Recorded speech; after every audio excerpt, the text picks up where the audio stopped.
ada salah satu media yang memberitakan quick count, mengenai quick count.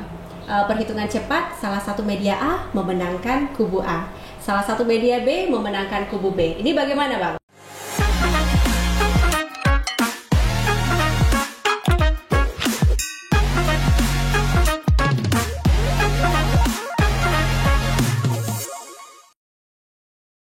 Assalamualaikum warahmatullahi wabarakatuh. Hai sahabat Bawaslu, berjumpa dengan saya Indah Septirisani dalam podcast Ngobrol Asyik Pemilu dan Demokrasi. Nah, kali ini saya ingin mengawali dengan pantun nih. Jalan-jalan ke kota Bengkulu, jangan lupa membeli bolu. Apa kabar sahabat Bawaslu? Semoga sehat selalu, amin. Dan tentunya semoga sehat selalu untuk penontonnya setia sahabat Bawaslu.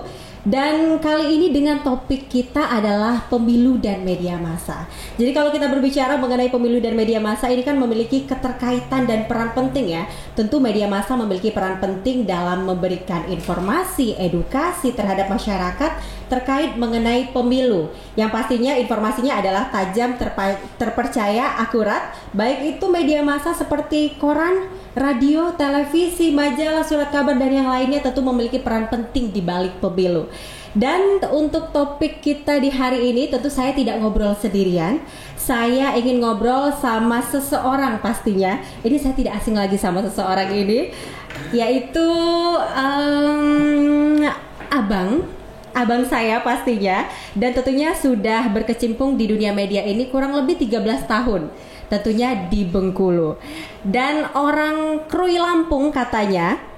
Dan juga mengawali karir pertama kali menjadi seorang presenter, wartawan, dan saat ini menjadi manajer marketing salah satu stasiun televisi di Bengkulu. Siapakah beliau? Tentunya ini dia Bang Tasron. Wow. Waduh, gimana nih Bang Tasron? Apa kabar ya? Alhamdulillah sehat. Alhamdulillah sehat. Selalu sehat ya? Insya Allah. Semangat terus. Semangat terus. Semangat terus, semangat pagi terus pastinya. Bang Tasron, ini kita dapat kabar katanya Bang Tasron ini waktu semasa kuliahnya aktif di berbagai organisasi dan juga aktif demo. Bener nggak sih? Bener nggak Bang? Kalau berbicara memang demo, bicara misalnya dunia mahasiswa, sebenarnya sangat menarik sekali dan ini mengingatkan kita pada tahun 2004 yang lalu ya. Di kemahasiswaan di UNIP, kita kuliah di UNIP dan kita berkecimpung di organisasi Himpunan Mahasiswa Islam. Pada tahun 2004 itu kita masuk di UNIP dan masuk di organisasi HMI. Selain di organisasi HMI, kita aktif juga di Ormawa, baik di internal maupun di eksternal. Memang dunia mahasiswa itu dunia yang asik dan dunia tempat kita belajar.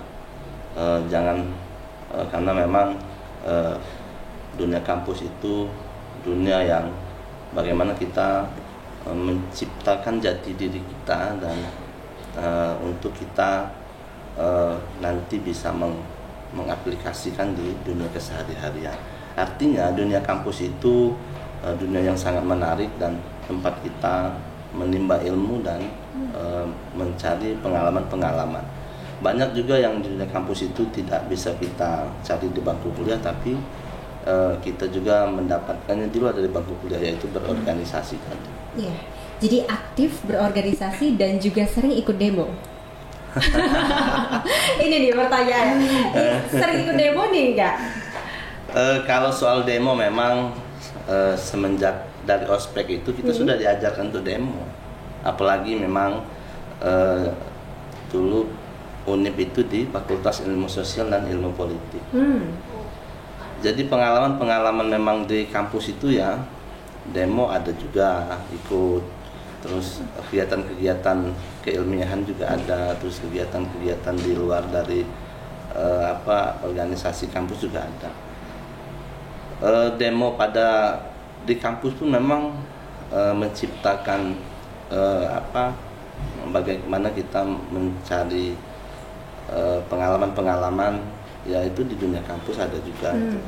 Nah, terkait dengan demo tadi, memang ya aktif sih sering sih enggak, tapi pernah melakukannya. Ya, tapi pernah ikut demo. Ya. Alasan ikut demo itu kenapa Bang? Apa yang melatar belakangi seorang Bang Tasron mungkin barangkali ingin menyuarakan pendapat ya? Pertama, bahwa memang mahasiswa itu kan ada tiga tugas ya. Ada tugas fungsi, yaitu sebagai agen perubahan ya, terus agen kontrol, dan satu lagi agen fungsi untuk menyelesaikan akademik. Jadi memang motivasi untuk aksi itu pertama menciptakan keberanian. Jadi kita menciptakan soal keberanian kita. Orang yang misalnya ikut demo itu motivasinya lain, mentalnya lain. Coba banyak aktivis kampus itu yang sukses, dan banyak juga aktivis kampus yang tidak sukses. Artinya kan tergantung juga kita membawa, tergantung juga kita misalnya kita itu mau kemana, kiblat kita itu mau kiblat yang benar atau kiblat yang tidak benar. Ada juga aktivis yang tidak tamat kuliah juga banyak. Betul. Tergantung kita juga misalnya membawa kiblatnya kemana. Tergantung kita membawa diri kita kemana gitu Bang ya. Oke, tapi kalau sekarang misalnya diajak demo, masih mau nggak? Kalau kemarin aja soal demo BBM. Iya, ini kan baru seminggu yang lalu ya. Seminggu yang lalu kawan-kawan dari BEM, gabungan BEM Bengkulu, terus Cipayung, terus dari OKP yang lain itu bergabung untuk demo. Ya kemarin sempat sih ke kantor DPRD, melihat dari kantor Dewan itu aksi gitu. Iya. Ya sempat ke sana. Sempat ke sana tapi nggak ikut demo kan ya? Atau juga bagian dari para mahasiswa deh? Jadi memang kan kita di media, jadi kita juga menjaga bagaimana misalnya itu wilayah kawan-kawan mahasiswa, wilayah kita misalnya di media ini wilayah kita. Jadi memang kita harus bagikan porsinya. Ketika misalnya porsi ini porsi kawan-kawan mahasiswa, silakan kawan-kawan mahasiswa. Ketika misalnya kita di media, ya kita menjadi menginformasikan soal kegiatan-kegiatan mahasiswa tadi. Dan tentunya sekarang peran media juga penting juga ya untuk memberikan informasi kepada masyarakat juga terkait pemilu, terkait demo dan yang lainnya seperti itu. Nah, Bang Tasron, jadi sahabat Bawaslu pengen mengetahui juga Bang Tasron berarti sarjananya adalah jurusan Ilmu Administrasi Negara. Ilmu Administrasi Negara dan magister. Ya, jadi sarjananya itu sarjana ilmu politik lah. Ilmu politik. Nah, terus S2-nya juga di FISIP juga. Waktu itu MIA, Magister Ilmu Administrasi. Nah, kalau sekarang itu MAP dia, Magister Administrasi Publik ya, itu di FISIP Polunip ya. Itu latar belakang pendidikan, sembari memang selain berkecimpung di dunia mahasiswa, kita aktif di organisasi juga. Ini menjadi motivasi besar kita. Dan kita melihat bahwa banyak orang-orang besar itu dan orang sukses itu juga berlatar belakang banyak juga dari aktivis. Terus banyak juga misalnya dia mengetahui soal pergerakan-pergerakan. Artinya kita harus mengikuti tren. Kalau bahasa sekarang kawan-kawan milenial itu bahwa kita harus mengikuti tren, karena memang hari ini kita itu dihadapi dengan soal digitalisasi segala macam itu. Itu kita harus mengikuti tren itu. Artinya zaman itu tidak bisa kita tentang zaman itu. Betul. Tergantung bagaimana misalnya perkembangan zaman itu, ya kita menyesuaikan kita itu kemampuan kita itu di mana gitu. Dan memang keahlian kita itu ya di mana gitu. Artinya tinggal lagi memang kita menyesuaikan keahlian kita dan basic kita di sini, itu yang harus kita memang berikan. Balik lagi memang soal mahasiswa, soal misalnya organisasi dan soal media massa, soal media. Memang porsinya ada masing-masing. Tergantung misalnya artinya jangan misalnya kita ambil semua. Ada misalnya dia sudah di satu lembaga dia masih ikut-ikutan juga. Biarkan ini hari ini misalnya zaman ini itu zamannya mereka. Silakan diikuti aja. Gitu. Iya, perkembangan digital semakin keren juga ya Bang. Iya. Dan tentunya sesuai dengan bidangnya masing-masing. Oke, Bang Tasron, tadi di awal bahwa Bang Tasron ini menggeluti ataupun bidang di media ini sudah kurang lebih 13 tahun. Ini kan cukup lama ya, dan diawali menjadi seorang presenter. Mungkin boleh singkat saja diceritakan dari awal karir Bang Tasron ini seperti apa sih? Jadi memang sebelum di media, memang kan masih di UNIF, belum selesai S1 kita sudah di RBTV. Artinya sebelum tamat S1 kita sudah bergabung dan bergabung di RBTV. Mengawali dari RBTV itu pertama itu langsung mencoba untuk menjadi presenter. Presenter sama dong kita. Iya. Dari presenter dulu ya? Iya, dari presenter ini, dari presenter dulu, baca berita, bawa berita. Kalau misalnya berita-berita terkini, berita jam 3 sampai jam 4. Kalau misalnya malam itu berita laporan malam. Maka kalau misalnya presenternya terkadang misalnya berhalangan, kita gantikan gitu. Nah, artinya memang intinya bahwa kita harus serba bisa. Kita harus serba bisa. Di media ini memang harus kita kuasai semua.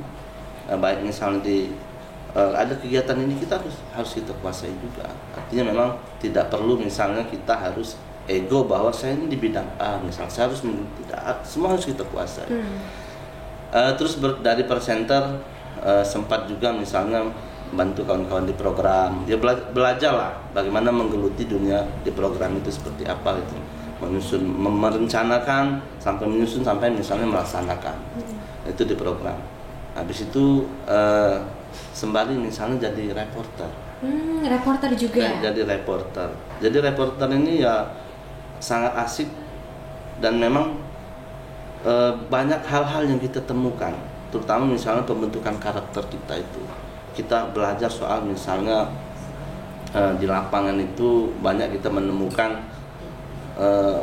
bagaimana misalnya selama ini kita kuliah, dan ketika kita misalnya di lapangan ya ini saatnya misalnya kita harus mempraktekkan apa yang misalnya kita pelajari misalnya di bangku kuliah, misal soal misalnya cara etika kita terus bagaimana kita cara melobi, bagaimana misalnya kita menghubungi narasumber, bagaimana misalnya etika kita berwawancara narasumber, bagaimana misalnya membuat janjian, misalnya kita tidak boleh juga memaksakan misalnya narasumbernya misalnya lagi berhalangan ya, terus misalnya bisa digantikan dengan narasumber yang lain misalnya. Artinya memang semuanya serba mengalir, dan memang namanya juga di media tergantung memang kita itu mau menjadi reporter yang baik, mau reporter yang misalnya tidak baik, pilihan ada di kita, tergantung. Begitu juga misalnya mencari soal pertemanan, persahabatan dan jaringan, karena di media ini selain memang kita menguasai soal ilmu kemedia, kita juga harus menjaga jaringan, menjaga pertemanan dan persahabatan. Media di Bengkulu ini sekarang sudah banyak, dan bahkan sekarang ini dengan munculnya digitalisasi itu media hampir 100, khususnya media online yang di Bengkulu, dan itu sangat banyak sekali. Dan ini juga bagi televisi, bagi koran dan bagi radio ini semua sebuah ancaman, dan ini sebuah apa? Tapi ancaman ini juga menjadi motivasi untuk kita bahwa memang banyak ruang sekarang ini yang perlu misalnya digarap. Media sudah banyak, dan medianya juga misalnya memang tergantung medianya itu mau di bidang yang mana yang harus misalnya dikejar.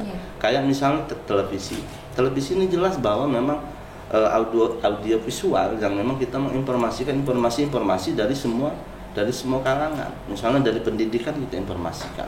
Ada kejadian-kejadian peristiwa, kita pun juga menginformasikan. Ada misalnya soal informasi kepemiluan, kita juga menginformasikan itu. Nah, jadi memang tergantung bagaimana misalnya kita menjaga hubungan baik dengan para pemirsa kalau di RTP. Nah, termasuk hari ini kita diundang di ngobrol asik pemilu dan demokrasi. Ini sangat luar biasa memang, karena memang sekarang ini dengan pertumbuhan digitalisasi itu semua lembaga itu memang harus ditekan, terutama yang misalnya lembaga pelayanan itu memang harus ditekan untuk melakukan pelayanan prima dengan masyarakat, terutama pelayanan. Apalagi misalnya sebentar lagi adanya hajatan besar soal pesta demokrasi 2024 segala macam. Mungkin tahapan-tahapan juga sudah berproses dan sudah mulai dijalankan. Nah, begitu. Jadi, kan menarik ini. Tentu menarik ya, apalagi kalau misalnya kita berbicara mengenai pemilu nanti sebentar lagi nih Bang Tasron. Kurang lebih ya nggak nyampe 2 tahun ya kayaknya. Nggak nyampe 2 tahun lagi kita akan menghadapi pemilu 2024. Nah, terkait mengenai hal ini dalam menegakkan hukum, apa peran media massa? Media massa itu dalam pemilu memang dia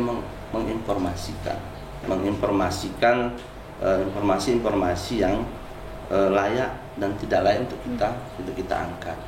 Nah, bicara soal hukum, ya media itu memang harus tegak lurus, dan kita sebagai media itu juga harus tidak boleh misalnya melakukan pembelaan dengan kubu-kubu tertentu. Makanya media itu harus tegak lurus dan independen. Media juga misalnya di samping dia tegak lurus dan independen, media juga ada sisinya kerjasama. Misalnya dengan si A ini mau misalnya berkomunikasi dan kita membangun kerjasama. Ya di media itu tidak ada sisi bisnisnya yang harus kita lihat, dan masyarakat pun harus paham bahwa media itu di samping memang ada informasi yang harus kita sampaikan dengan masyarakat, dengan publik, media ada sisi bisnisnya. Nah, jadi memang dua hal ini harus kita seimbangkan. Nah, tergantung lagi memang cara kita menyampaikan dengan masyarakat itu dengan bahasa yang bagus dan biar masyarakat penerimaan juga dengan positif itu. Nah, jadi soal hukum apa misalnya soal untuk pemiluan, media itu harus tegak lurus dan memberitakan hal-hal yang tidak menyimpang daripada misalnya aturan-aturan yang berlaku. Itu dia tadi ya, tajam, tepat, terpercaya ya, sehingga menimbulkan trust kepercayaan di kalangan masyarakat. Nah, tadi Bang Tasron mengatakan antara informasi dan ada juga bisnisnya gitu ya Bang Tasron ya. Nah, terkadang kalau kita berbicara mengenai ada bisnisnya di balik itu, ini menimbulkan apa ya? Mungkin barangkali keraguan dari kalangan masyarakat. Ini misalkan televisi ini memberitakan si A. Wah, ini ada udang di balik batu nih di belakangnya. Ini bagaimana Abang menanggapi hal-hal seperti itu? Kita kembali lagi dengan fungsi media, bahwa tadi memang selain memang media itu ada sisi bisnis dan dia juga informasi, media juga ada sisi sosial. Ya, ada sisi sosialnya media. Jadi misalnya memberitakan hal-hal yang untuk ada orang yang butuh bantuan, misalnya kita beritakan. Ya, artinya orang itu dengan pemberitaan televisi itu beda misalnya dengan pemberitaan dengan media online, misalnya dengan koran. Kalau di televisi itu misalnya kita buat soundnya, kita buat misal gambarnya yang menarik, mungkin orang yang akan menonton akan tertarik. Ya, mungkin dia akan tersentuh, oh ini butuh bantuan, dengan misalnya menggambarkan mencocokkan antara narasi terus voice-nya sama dengan editingnya gitu. Nah, itu jadi sekali lagi bahwa bagaimana kita menyikapi soal ada sisi bisnis. Ya memang media massa itu mungkin hampir semua media yang ada di Indonesia ini ya semua ada sisi bisnisnya. Tergantung misalnya cara kita mengemasnya, cara kita mengkomunikasikannya, dan yang paling penting adalah bagaimana kita menyeimbangkan. Jadi porsi. Ketika misalnya ada porsi pemberitaan, ketika ada misalnya segmen untuk misalnya iklan bisnis, segmen iklan, ada sisi segmen program, silakan segmennya di program. Jadi biar masyarakat tahu kalau misalnya dari jam sekian sampai jam sekian itu segmen soal pemberitaan, soal peristiwa, soal informasi. Nah, di segmen satu lagi misalnya soal iklan, soal misalnya bisnis tadi, sama dengan TV nasional sama. Kalau TV nasional itu misalnya ada jendelaku misalnya, atau misalnya ada yang kita menginformasikan soal keunggulan daripada misalnya kementerian, keunggulan daripada instansi misalnya, itu ada ruangnya. Nah, begitu juga di program misalnya ada konten misalnya soal bagaimana kita mengedukasi masyarakat pemirsa itu dengan misalnya kita menghadirkan ustadz ceramah agama misalnya, dan ada porsi-porsinya. Kami pikir bahwa ketika misalnya dibagi porsi-porsinya, masyarakat pun akan paham soal sisi-sisi bisnis, sisi-sisi soal menginformasikan tadi. Masyarakat akan paham soal. Oke, ini balik-balik lagi sesuai dengan porsinya ya, jangan sampai salah porsi. Jadi kalau untuk informasi tetap di informasi, kalaupun iklan ada segmennya seperti itu. Jadi yang salah itu ketika di berita ada sisi promosinya, kayak gitu ya Bang ya? Atau gimana itu? Ya sebenarnya kembali lagi dengan cara pandang orang menilai sebenarnya. Karena memang fungsi media itu mengedukasi dan menginformasikan sesuatu yang misalnya baik dan sesuatu yang tidak baik, tentunya dengan data-data yang jelas dan akurat dan terkonfirmasi dengan misalnya. Insya Allah kalau misalnya ini berjalan dengan baik, terus misalnya tidak ada rule sesuai dengan rule yang teknik pemberitaan, insya Allah tidak akan melanggar itu. Seperti misalnya nanti ada hajatan pesta demokrasi, kita menginformasikan mungkin nanti sekarang ini Bawaslu ini saya lihat kalau di nasional maupun di daerah itu sekarang lagi mempersiapkan soal rekrutmen besar-besaran, soal misalnya Panwascam, terus misalnya nanti ada PPK, ada PPS itu.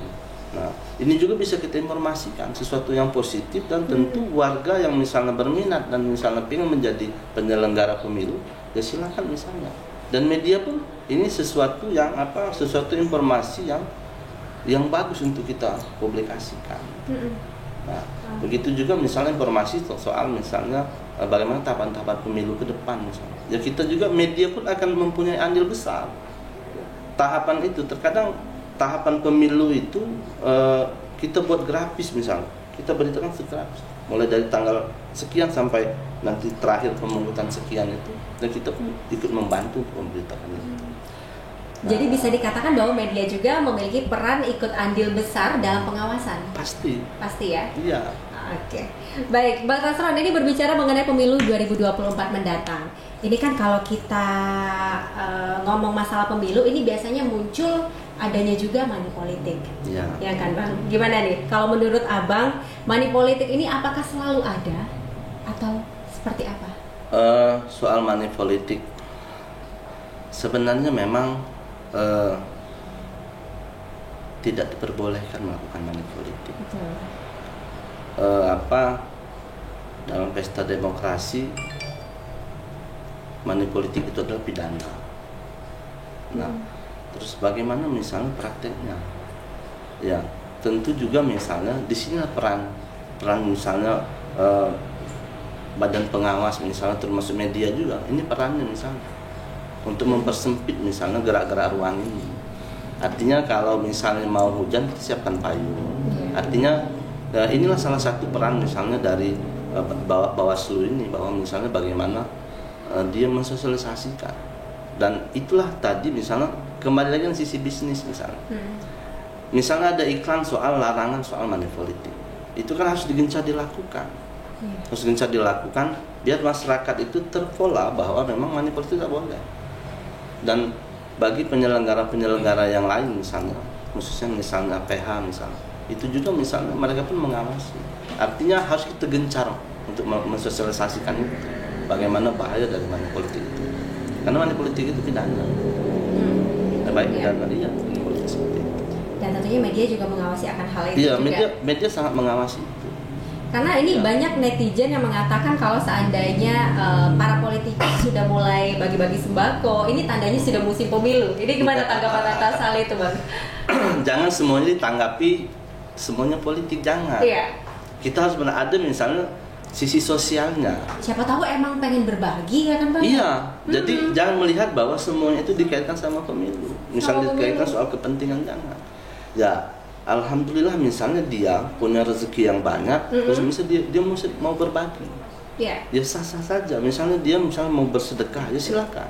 Nah, artinya bahwa pemilu itu juga masih lama. kan masih legislatif itu 14 Februari 2024 ya Mbak ya, 14 Februari 2024. Hari Valentine ya Bang ya. Ingat kan lagi. Iya. Itu pemilu legislatif ya, sama pilpres ya. Kalau misalnya pilkadanya itu di bulan November, di November 2024. Ada rentang yang cukup lama, cukup panjang untuk mempersiapkan itu. Jadi tidak semuanya itu memang harus dikaitkan dengan kepentingan. Jadi kalau misalnya kita ini sembari mengalir, sembari misalnya kita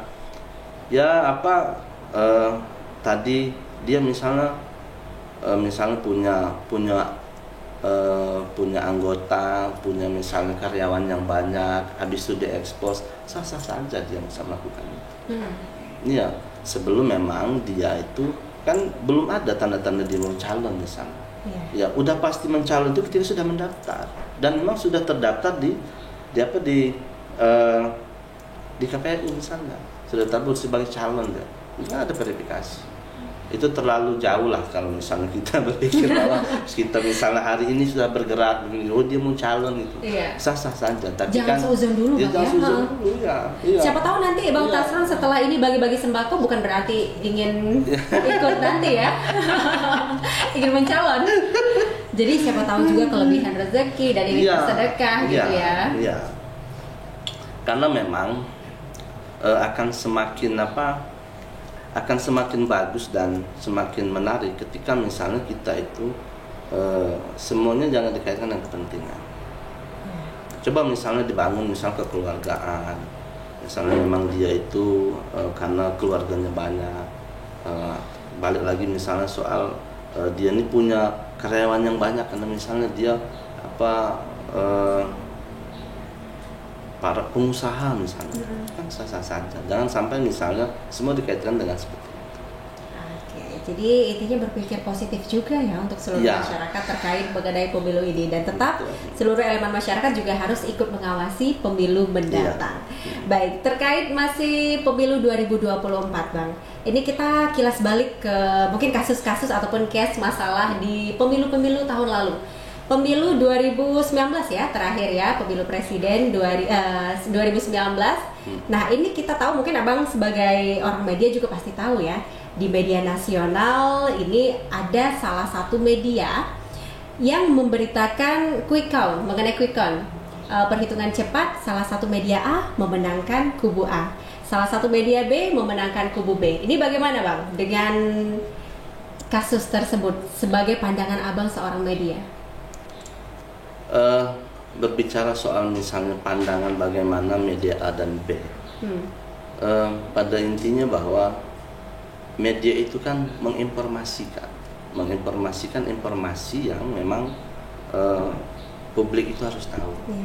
Ya, soal misalnya si A menginformasikan si B misalnya kan, ya, si C misalnya menginformasikan si D, ya semuanya ya mungkin sah-sah saja Mbak, karena memang fungsi dari media itu mempublikasikan dan mempublikasikan soal misalnya keberhasilan si A, misalnya kelemahan si B misalnya. Ya namanya tugas fungsi dari media itu menginformasikan. Nah, berbicara soal misalnya tentang tadi, ya masyarakat ini sudah cerdas lah. Masyarakat itu sudah cerdas menilai sesuatu, dan bagian tugas dan fungsi media itu ya pasti akan membantu soal bagaimana penyelenggaraan pesta demokrasi itu berjalan dengan baik. Dan karena memang media itu dari era reformasi 98 aja, media itu juga sudah sangat cukup mempunyai andil dalam pembangunan Indonesia. Nah, kalau misalnya di desa-desa misalnya tidak ada media, orang pun pasti akan mencari media, mencari informasi. Nah, karena fungsi media itu kan menginformasikan, informasi-informasi yang bersifatnya positif, dan misalnya informasi yang misalnya bersifatnya untuk kebaikan. Ya, jadi